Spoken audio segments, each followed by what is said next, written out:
Timey Wimey Boys. Yeah, time down. We have good poise.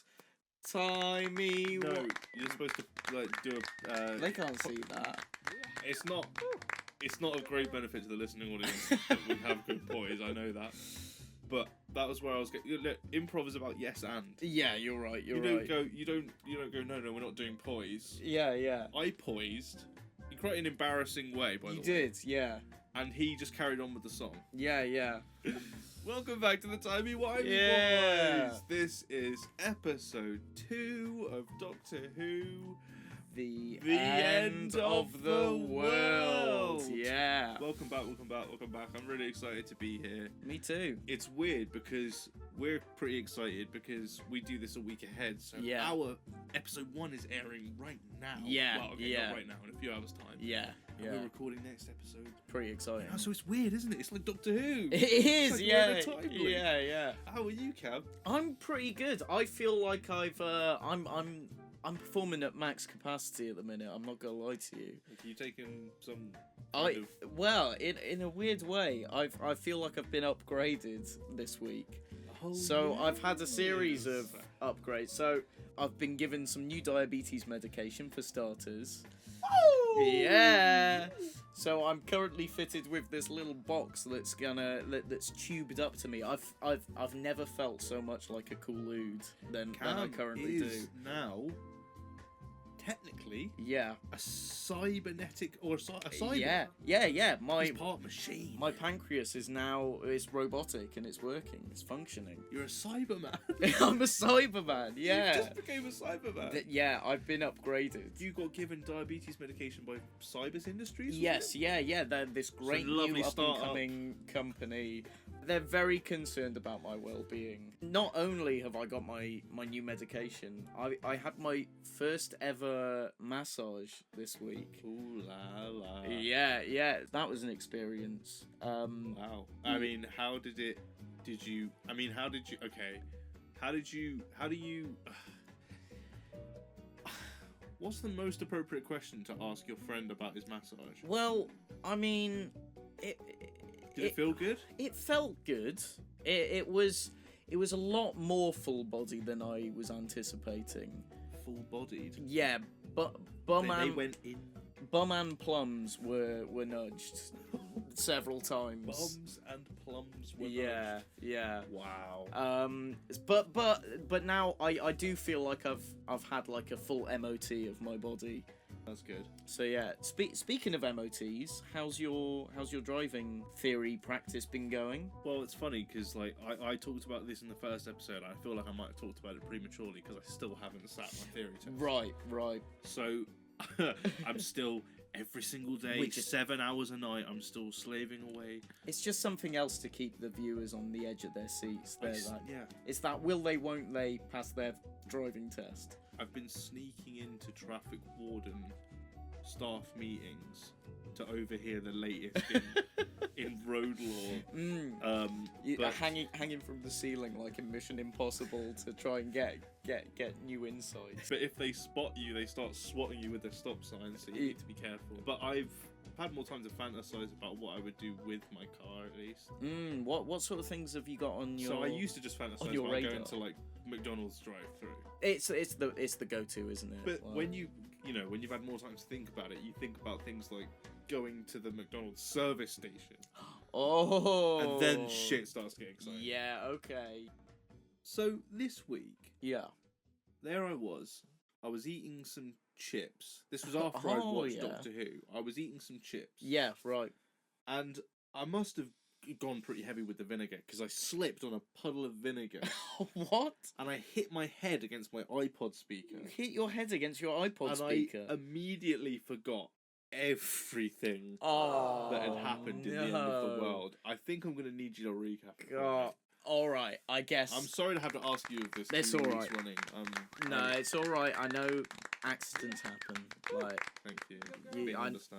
I know you like your vinegar on your chips. Yeah, I do. It was bound to happen like I'm eventually. bitter. Let me. I like I'm almost acidic. Yeah. I want it to be a medical emergency if I have it in my mouth for too long. Yeah, I want it to bite back a little bit. Yes. Yeah, you want your chips to fight you on it. Yeah. We joined our TARDIS team where we last left off in the last episode, where Rose is like done that terrible slow-mo run into the TARDIS. Oh yeah. And how could I forget that? So in this episode, the Doctor decides he's going to show off his time machine by taking Rose to the far future to watch the death of her planet. Is that euphemism? No, not you'd wish, but no. He's genuinely decided this is the best way to showcase. All right, D-dubs, I'm with you.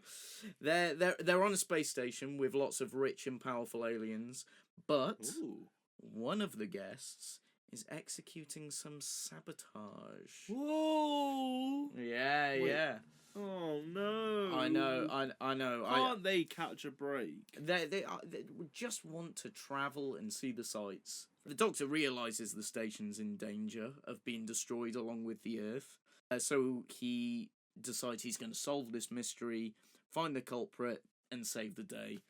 Now, along the way, some lives are lost, some tensions are pretty high at points, and Rose is a little shaken up after the day has been saved, but the Doctor, after revealing his secret to her, convinces her that she should stay on and continue travelling with him despite the apparent dangers.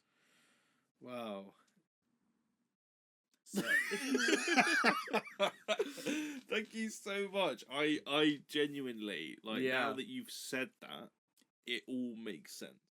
Off the top of the episode, he keeps taking her further and further into the future, and they don't get out the TARDIS. He goes, "We're here now." And she goes, "Can you do any better than that?" He goes, "Yeah, I bloody can." And he takes them even further. And I just thought, imagine if after the third time of her saying, go even further. Yeah. He was like, "Go on then, step out the TARDIS." She got out. He's taken her right back to her home. Don't fucking push it. Next time I'll get somebody who's impressed by the new Roman Empire. I took you 100 years into the future, and you didn't give a... I'll do these things, but... Sorry. Anyway. I thought there was a little bit like a flirty teasing nature to the way Rose was sort of egging him on, sort of oh, what, just 10 million years into the future. Flirty teasing nature. Yeah, but I think he completely overreacts with his rebuttal by deciding, okay, fine, you've asked for it, and I'm going to take you to the destruction of your planet. Yeah, I'm going to show you how everything you know and love dies. I mean, that would traumatise me. It seems like a bit of a... disproportionate response. Yeah. To what seems like a bit of light flirt. It's like if you were at a club and you'd bought a girl a drink and she was like, "Oh, just a single shot," and so you decided, I'm gonna kill your best friend. yeah. I'm gonna remind you about how your life is in imminent danger. Oh, single shot not enough for you? I'm gonna take you to the grave of your grandmother. I think. The Doctor explains to Rose that what he's taken her to is a viewing of the explosion of her home planet many, many years into the future. And Rose says, "Yeah, they did this on News Round Extra once, the sun expanding." Yeah. I love that she's immediately... By the way, I think it's a testament to the institution that was News Round. Oh, yeah. That she's immediately able to identify what's happening billions of years into the future because she saw it on News Round. And also, just well done to News Round for being able to expand the sun, because I didn't think they were that well funded. No. They well, this was News Round Extra. News Round Extra had a few they had a bit more leeway. Yeah, they were able to expand suns. The first one was just able to report on shag bands. I am wondering why, as a 19-year-old, she's watching News Round. I was going to say that, and then realised she could have watched it when she was younger. She could have, and memorised it. It does make you. It does bring you back to the age difference between these two characters a little bit. It does remind you. You don't think the Doctor's ever watched News Round Extra? Oh no. No. So I think he's never missed an episode. Really? Yeah, otherwise how would he be so well informed? Did you used to watch Newsround? Of course I used to watch Newsround. Yeah. Yeah, it was my news. I guess so. We used to watch it like every morning in school, and I remember there was this one presenter. I can't remember who it was, but she would always mispronounce things. She would just read the autocue wrong constantly. The one I remember most is she was reporting on Prince Harry, like training to pilot helicopters, and she described him as a helicopter pirate. Me as a child thought that was hysterical. Wow. Yeah.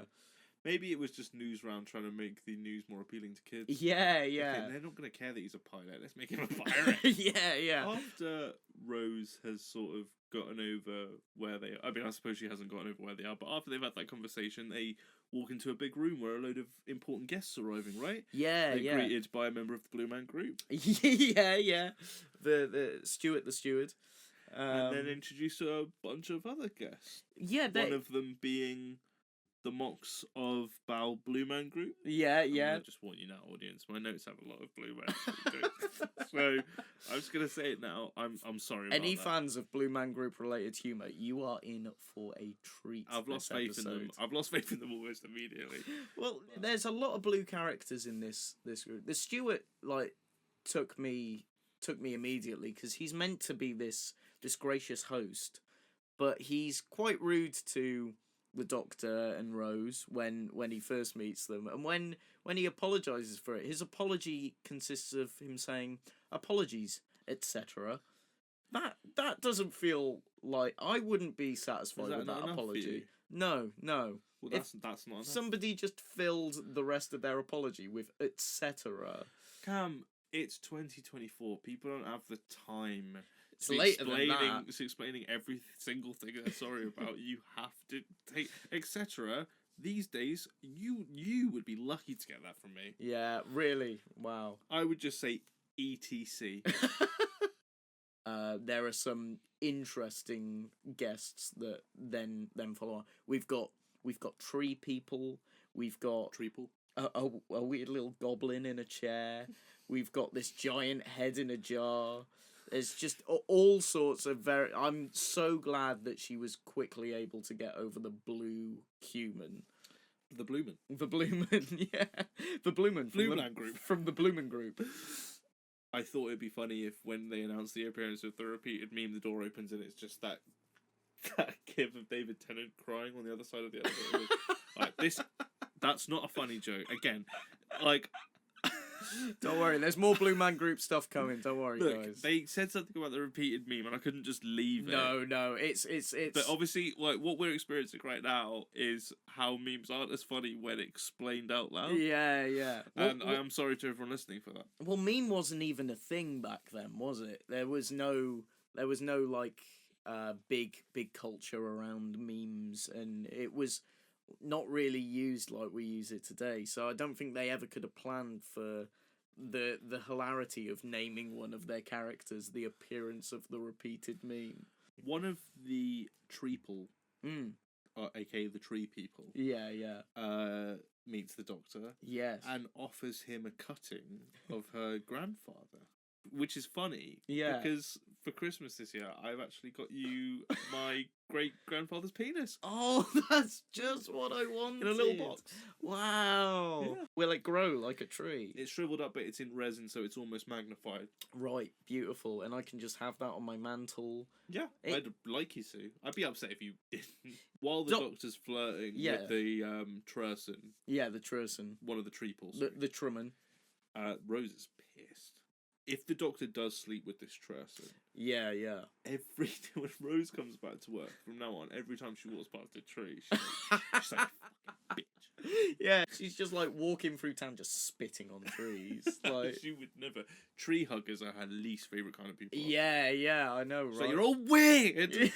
Also, the mocks of Bao Blue Man Group spits on them. They take it in their stride, I suppose. Yeah, lots of these gifts involve bodily exchanges. Would you taste some Bao Blue Man Groups?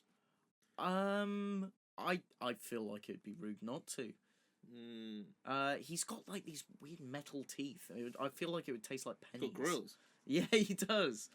Oh. Maybe the thing is about him, like, the Mox of Balhoun is, his design is really cool, right? But he doesn't speak how I expect him to. No, like, he speaks like, "Oh, we've got to do this now." I expect him to be like, yeah, yeah. Do you know what I mean? Want a bit more venom from him.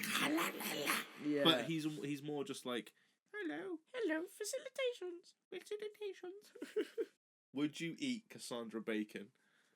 Cassandra Bacon.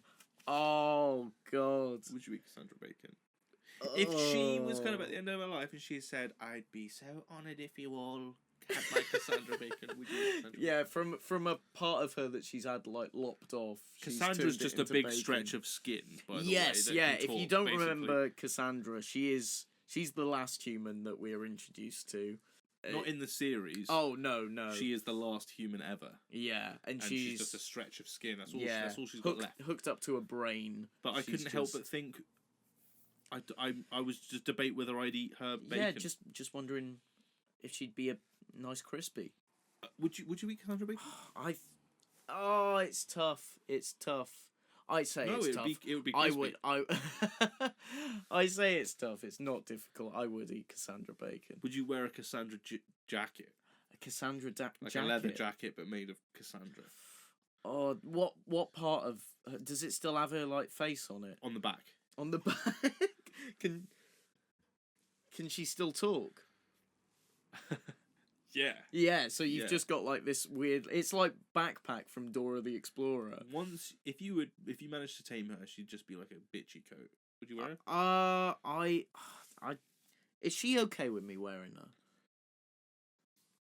I mean... That is the right question to ask. Yeah. And I appreciate you saying that, and she's not. No, okay, I'd wear her. Okay. They do a thing with the CGI where she's like slightly translucent, so you can see the person walking in and entering the room through her. When I was a kid, I thought that was crazy. Yeah, it really sells that she's in the scene. You see her mouth moving through the thing. Yeah, and it's really clever stuff. No. But I don't know why, when I saw the person through her, I thought they were gonna like jump through her like some sort of like circus it's like the same entrance. way you fantasize about jumping through those things that wrap Christmas trees. Yes, yeah, you want to jump through Cassandra, don't you? Yeah. Wow, would you rather use her as a trampoline or jump through her? Oh, that's how I imagine it would sound like. Yeah, it would be very fleshy. Like how? I'm gonna stop doing that now. How much of a run up do you reckon you'd need? Oh, just that much. About just three that paces. Much. 3 paces, and then paces, you jump through. Yeah, it just sounds right. Do you think there'd be enough resistance to use her as a trampoline? Depends how old she was. I think in her later stages of life, probably not. But when she was probably around, 1 or 3 million years old. Probably. Yeah, you could probably get some good air from her. Yeah. And then, all these aliens being introduced, Rose is starting to freak out. She's like, oh my God, this might be a bit too much. And they start playing the song Tainted Love, which they describe as like a classic, old Earth song. Yeah. And I love, Rose is starting to like freak out, and it zooms in on her, and you hear, sometimes I feel I've got to run away. And it's cool. Yeah, really, really nice song choice to go with this moment. I liked that while she's freaking out to this song, the Doctor just takes a minute to have a little boogie to himself. Yeah. Just shaking a limb. Yeah, listeners, he does this. Yeah, oh my... Wow, you just recreated that. I'll get Cam to do it for you as well, just so you really... Okay.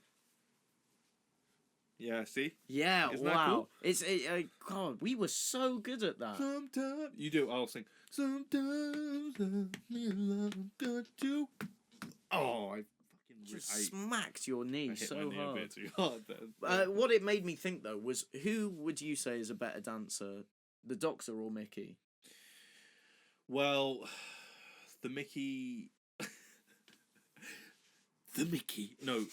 He's definitely got more moves than the Doctor, but are they better? Wait, when does he dance? Remember, he does dance. He dances just after he's eaten his sandwich. The Doctor, I would spat it out. Yeah, I'd say that Mickey's probably better because he doesn't tell anyone, but he's trained alone. Yeah, he's definitely practiced in front of the mirror. Kind of like he can shake a leg, but the Mickey can shake his whole. Doctor's just feeling it, whereas Mickey's rehearsed and is performing. Yeah, exactly. Yeah, fair enough. Mickey, you win this one. After that, we start to see Cassandra's little minions attacking the ship. These little spider dudes. Yeah. And I love them. They're sweet. They're cute. I want a million of them. I want to cuddle up to them at night. I want them all to give me little, I'd love to them. I want them to give me like acupuncture. Yeah, they're like as like devilish and evil as they are. They're very cute. They've got like this sweet little personality. Evil macaroons. Yeah, I like the fact that their first stage in the plan of sabotaging the entire spaceship was to disable the face of Bo's hot water. Yeah, that's just annoying. Yeah. Imagine that's just turning off someone's cheeky little critters. Horrible. Yeah, cheeky little guys. They're actually, because one of the things they do is they go into the steward's office and they raise the kind of sun shields. Yes. I love how they're very high tech. They weren't programmed to hack anything. No. They were programmed to go in there. Yeah. Walk up to his keyboard in front of him, lock eyes with him, and just press a key on the keyboard. Yeah. And raise the sunroofs.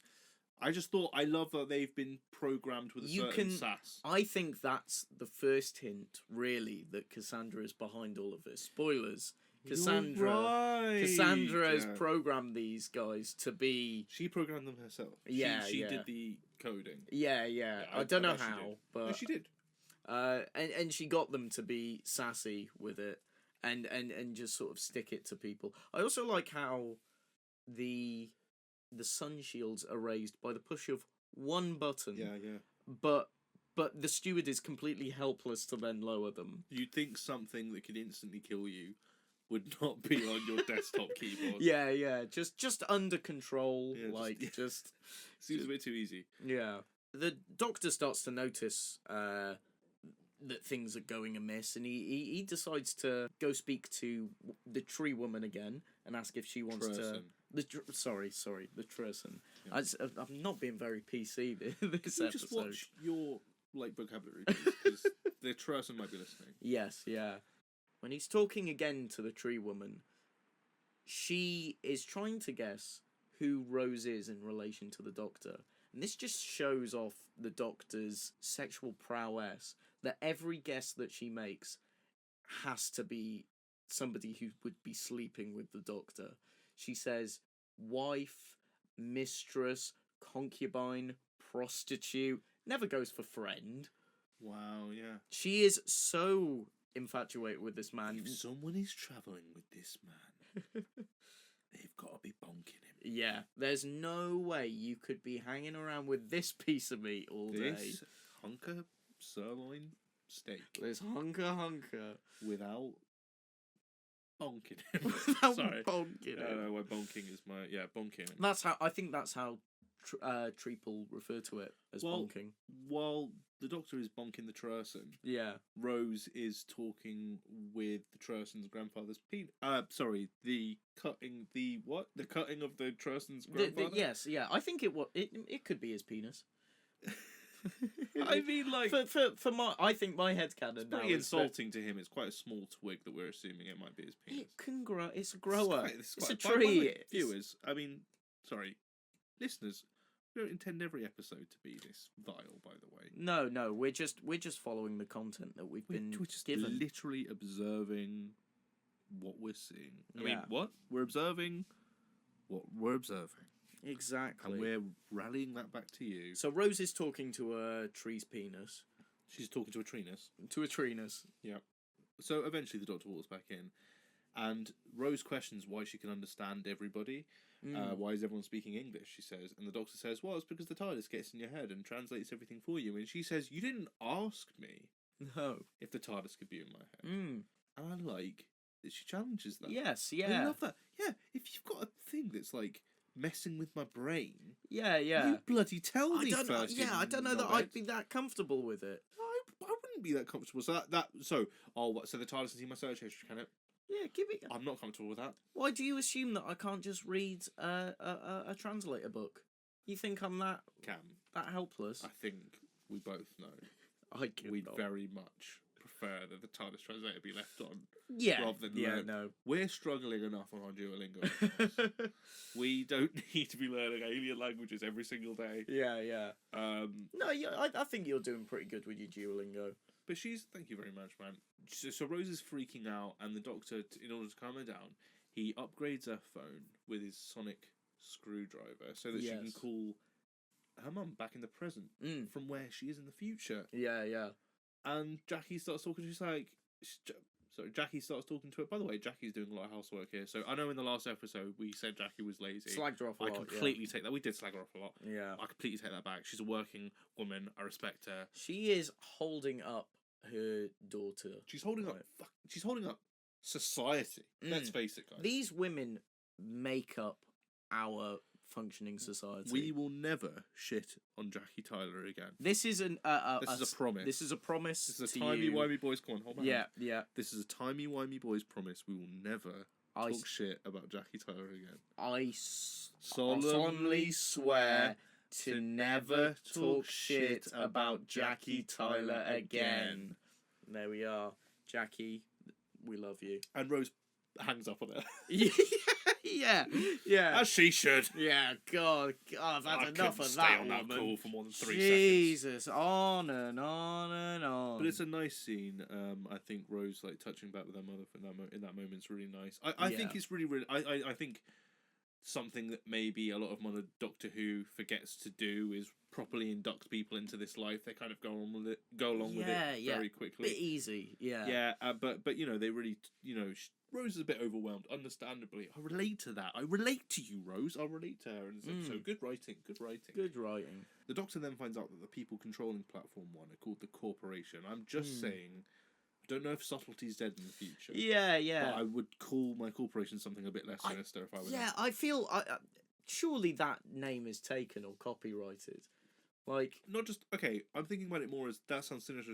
Maybe in the future people are just more upfront about this. And maybe people like that. Yeah, if the corporation was called Corporation, maybe I'd be like, well, It's not very good... No, this is how people end up voting for Donald Trump. Yeah, he says it like it is. Yeah. No, sorry. No, but it's not... the corporation. It's not very good branding, though, is it? The corporate... What do you do? Maybe it is, though. Do you just corporate? Maybe it's just a kind of multi-alien word. Right. But then it's the TARDIS translating it, isn't it? Yeah. Again, it's in my head now. Well, this is the thing. Get out of my head, TARDIS! How can the TARDIS translate so perfectly? We have so many languages that don't have exact translations. I don't think we have the facilities right now to break down why the TARDIS can accurately translate things. We are the perfect people to have those. Let's break it down. Let's break it down, guys. Yeah, we fully understand Gallifreyan science and engineering. It's just after this that Rose calls Cassandra a bitchy trampoline, which is one of my favourite insults in history. Incredible. It's my nickname for Cam. Yeah. I take it like a champ every time. What's your nickname for me? Tell him. The Cox of Balhoun. That's what I always call you. Come on. I always call you. You always call me that. Yeah. Rose is on smoke. She shuts Cassandra down. She's like, I'd rather die a human than live to be a stupid bitchy trampoline, Cassandra, you big old bitch. Yeah. Look, pretty strong stuff for a family show. Bitchy trampoline. And then the Doctor goes to a certain part of the ship with the Trurson. Yes, yeah. And I've got to say, I wasn't a big fan of this scene. Really? Sorry. There were a lot of big fans in this scene. Sorry. Oh, sorry. Congrats. Thank you. That you had me hook, line, and sinker there. I did think you were going to pick up on that. That was fantastic. And things start going to shit. Yeah. As Toxic by Britney Spears starts playing. And when it comes to the great 2000s, this whole episode is... We got Britney Spears. What's the other one? Tainted Love. It was this whole episode is such a beautiful time capsule to the early 2000s. It's beautiful. I think it's a great moment when that song kicks up and everything's going to shit. I love also that Cassandra could not wait to kill Rose after being called a bitchy trampoline. Oh yeah, she was her next target. She was like, okay, I'm gonna get my boys to lock her in a room and burn her with the sun. Rose is locked in this room. The sun's about to burn her. The doctor's trying to get in. The doctor says, "Don't go anywhere." She goes, "Where am I going to go? Ipswich." I just want to know. I know it's fine. I know because I know you would just say that's the joke. She says anywhere. I just want to know what it was about Ipswich. That was the first thing that came to her. Yeah. I like that she's still thinking sarcastically and comedically in these moments of great peril. I just like fantasizing about whatever it was she experienced in Ipswich that made her go to Ipswich. Maybe she just went to a particularly fun farm fair there once. Maybe I don't know why that would. Maybe Ipswich. Maybe she went to see 5SOS in Ipswich. Maybe, yeah, that's where I would go if I felt like I was about to be burnt by the sun. You go to a 5SOS concert in Ipswich. Well, being burnt to death by the sun kind of sounds like 5 seconds of summer. You're right. She's about to experience 5 seconds of incredibly intense summer. The most concentrated summer holiday of her entire life.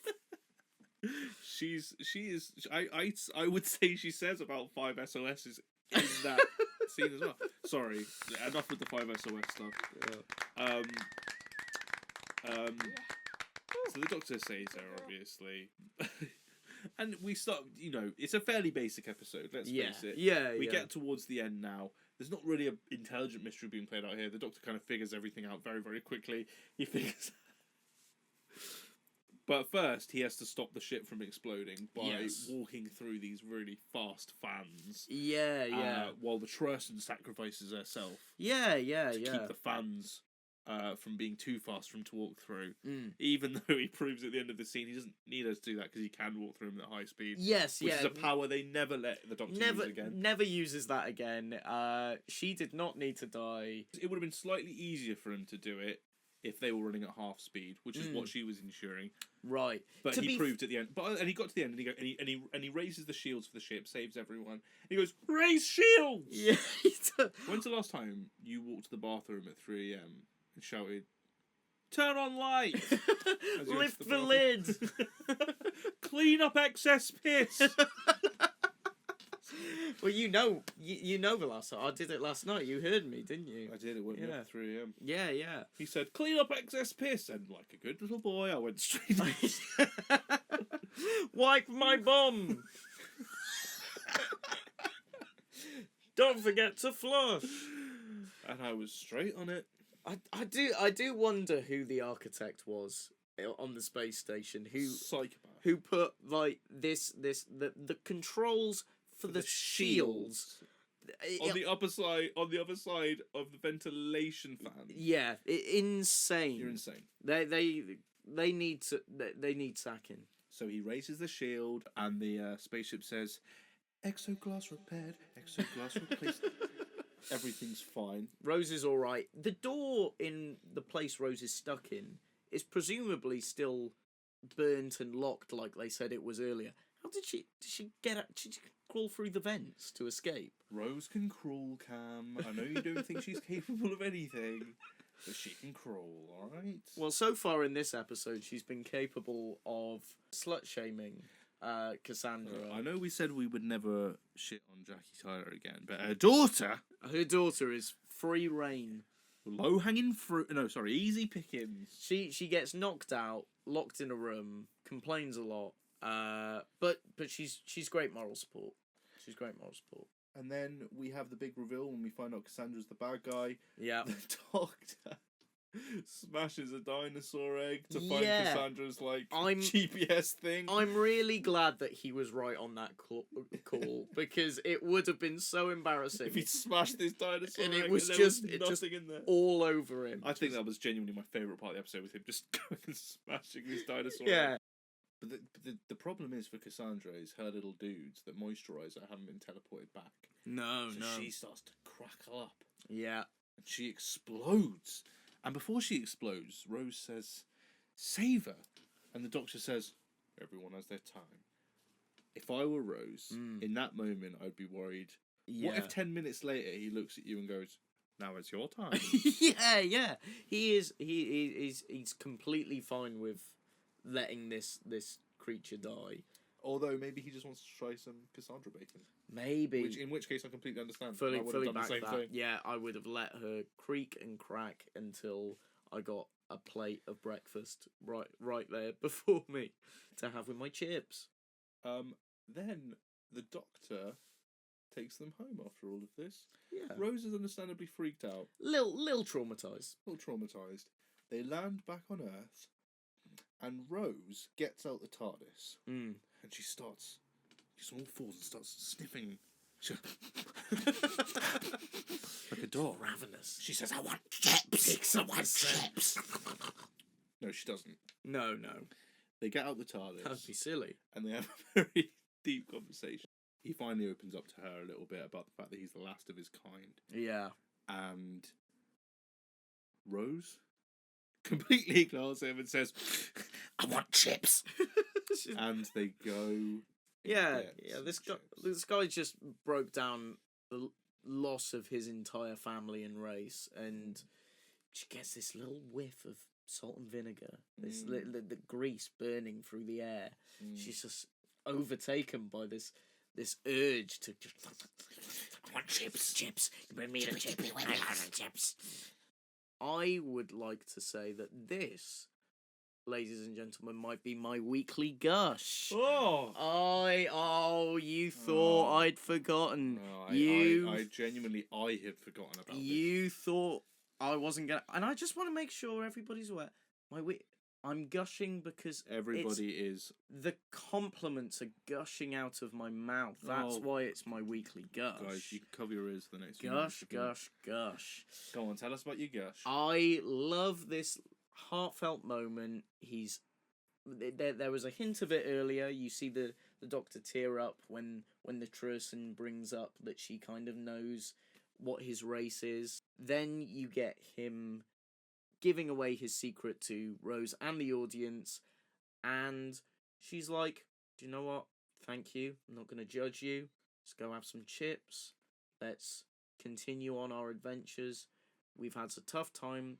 Little R&R, and then we'll move on to the next one." And I think that's a beautifully written end to this episode. You gushed over that one, didn't you? I gushed over that one, yeah. Good. Well, thank you for sharing that.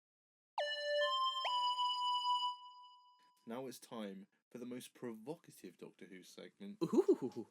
It's time for Snog, Marry, Exterminate! Snog, Marry, Exterminate. Yes! I'm looking forward to who you've got on the pickings for me today. Today, on the silver platter. Let me just put on my bib. You can snog, marry, or exterminate the Mox of Balhoon. Sorry. Yeah. Big D Dubs, the Doctor himself, is up for grabs here. Oh, yeah. And the smoky bacon herself, Cassandra. That's who you've got this week for Snog, Marry, Exterminate. It's Mox of Balhoon, the Doctor, and Cassandra. If you don't know what the Mox of Balhoon looks like, look him up. Yeah. It will make this segment a bit more visceral for you. Well, the Mox of Balhoon, he's representing a law firm in this episode, I believe. So he's got a lot of money. Cassandra also has a lot of money. The Doctor doesn't, but he's got a lot of access, which is kind of like, it's kind of better than money, isn't it? This is tough. Arguably. This is tough. I think, look, purely because I would not like somebody's idea of a gift to me to be spitting in my face. Fair enough. I'm gonna kill the Mox of Balhoon. Oh my. Whoa. Yeah. Okay. You're gonna kill that piece of meat? Sorry, Mox. You're out of here. Alright. I think... He's thinking outside the Mox. I'm thinking outside the Mox. I think I am going to... Now, this may be controversial. Cassandra comes from a lot of money. She would make a great wife, but I am going to marry the Doctor and live a life of fun and adventure, and I'm going to snog Cassandra. Oh. Purely to just know what it feels like. Would the act of eating Cassandra bacon kind of include a little bit of snogging? I guess it would be very... Snogging and eating are, okay, a few... It's just a couple steps apart. A few steps apart, but I mean, there's some crossover in... Exactly, especially if it's a snog. Okay, you know what? I think it's best we move on from this conversation. Thank you for your answers. You've given me so much to think about. I personally love this episode. I think it is a bit of a crap mystery, but and I think this might become more and more obvious. But I'm quite willing to forgive these kinds of things if I think there's a real heart to it. And I think this episode asks a question and answers it in an interesting way. Wouldn't a companion be completely overwhelmed? Yes, they would. But this is how they might deal with it. I thought it was cool. I loved all the conversations. I love Cassandra. It's so... I don't know, it's funny. This episode makes me feel good. I'm going to personally give it, on our scale of Doctor number 1 to Doctor number 10, yeah, I'm going to give it Sylvester McCoy a 7 out of 10. I agree with a lot of what you're saying there. I think this episode, the mystery isn't too compelling, but it kind of plays that with a bit of tongue-in-cheek. It's never really trying to pull the wool over your eyes. It's always quite self-aware of the fact that it's not that compelling a mystery, and you kind of have figured out who the real culprit is, but then it just gives you more time to really grow to hate Cassandra. It's like a telenovela, isn't it? Yeah. It's really, really fun, really camp, really cheesy. Really obvious villain, but it's fine. Yeah, and it really introduces you to the wider scope that the show has available to it. You start off in London in modern day. You're taken as far away from safety and rationality as you can be with all these crazy aliens.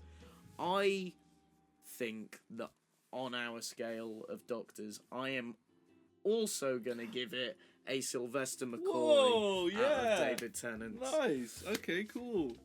I've got a bit of trivia here for you. Woo! I love trivia. Yeah, so... I've done a lot of woos this episode. Yeah, I like that, though. I think it exemplifies the fun that this episode brings. Maybe I'll woo more. Yeah, woo more in future. I'm sure they'll like it. You may already be aware of this. Many people might be aware of this. This was a very expensive episode. For this...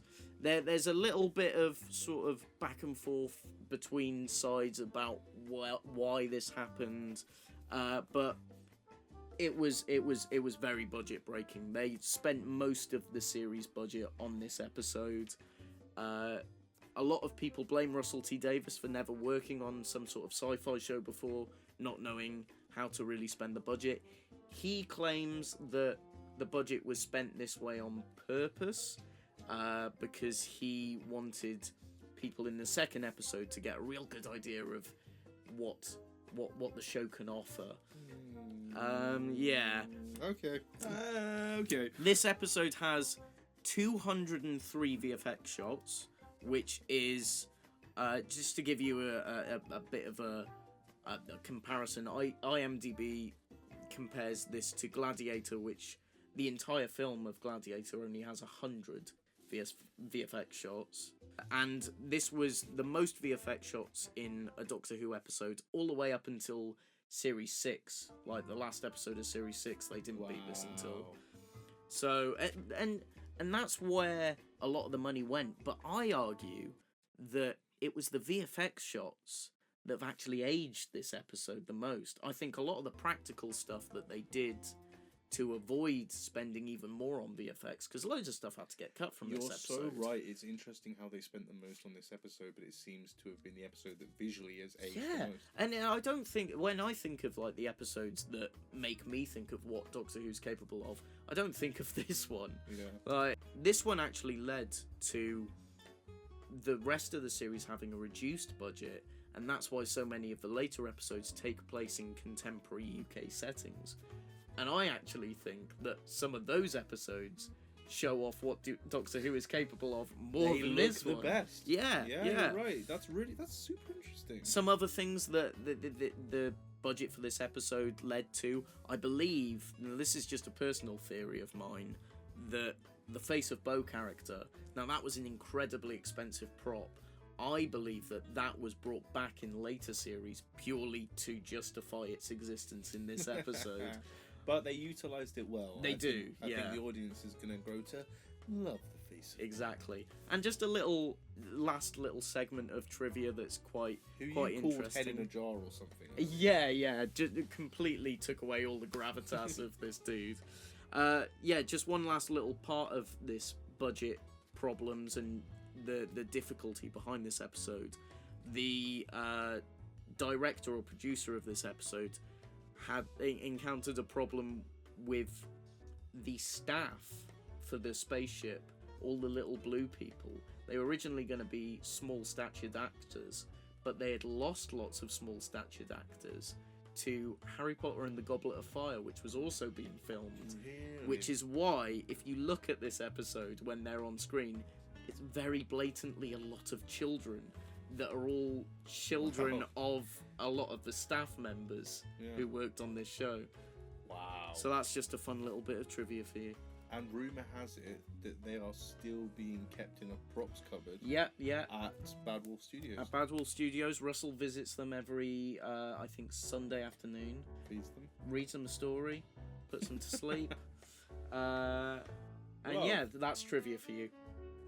All right, everybody. Thank you very much for listening to this episode of the Timey Wimey Boys. We will be back next week when we will be talking about The Unquiet Dead. Ooh. Good afternoon, good evening, and good night.